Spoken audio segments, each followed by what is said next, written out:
Pasteur Roland Dalo, est-ce qu'on peut cogner le bordure comme ça? Na français s'imiter. Est-ce qu'on peut tout à le bordure comme ça? Suivons un peu la prédication du pasteur Roland Dalo. Les petits voleurs du grand marché sont traqués. Qui volent des centimes. Mais les grands voleurs au niveau de l'État, ils vivent calmement.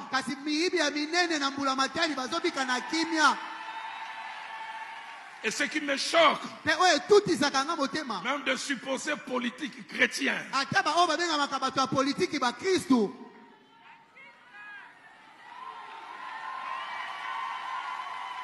le pays de la surfacturation. Telle route, on doit faire à 1 million, à Tabaïbaka, 7 millions. Donc voilà, dans la prédication du pasteur Roland Dalo, il nous démontre comment nous vivons dans un monde où l'illogique devient logique. Un petit voleur qui vole là-bas au marché, un père des familles aussi, peut-être qu'il a volé pour ses enfants, pour se nourrir, pour Nanzala. Sa place est en prison. Mais les grands voleurs qui saignent le pays tous les jours, leur place c'est dans les médias, à Paris, partout sauf en prison. Et il a souligné aussi un autre point sur la surfacturation qui devient endémique dans notre pays. Et il faut savoir que selon un rapport de l'IGF de 2019, la surfacturation était de 100%. C'est-à-dire que tout projet de l'État était surfacturé. Comment un pays va se développer comme ça? Et après le travail de l'IGF et sa patrouille financière, en 2023, il y a eu une diminution de moins 20%. Donc une petite amélioration qui a fait que l'État ait récupéré moins bongo.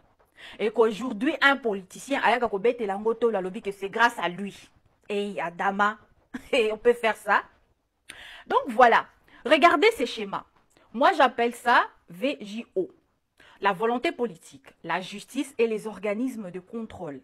Et sans ces trois éléments réunis, un pays ne peut pas se développer, même si c'est un pays béni comme la RDC. Et chez nous, nous savons déjà qu'il n'y a pas la volonté politique et notre justice est malade.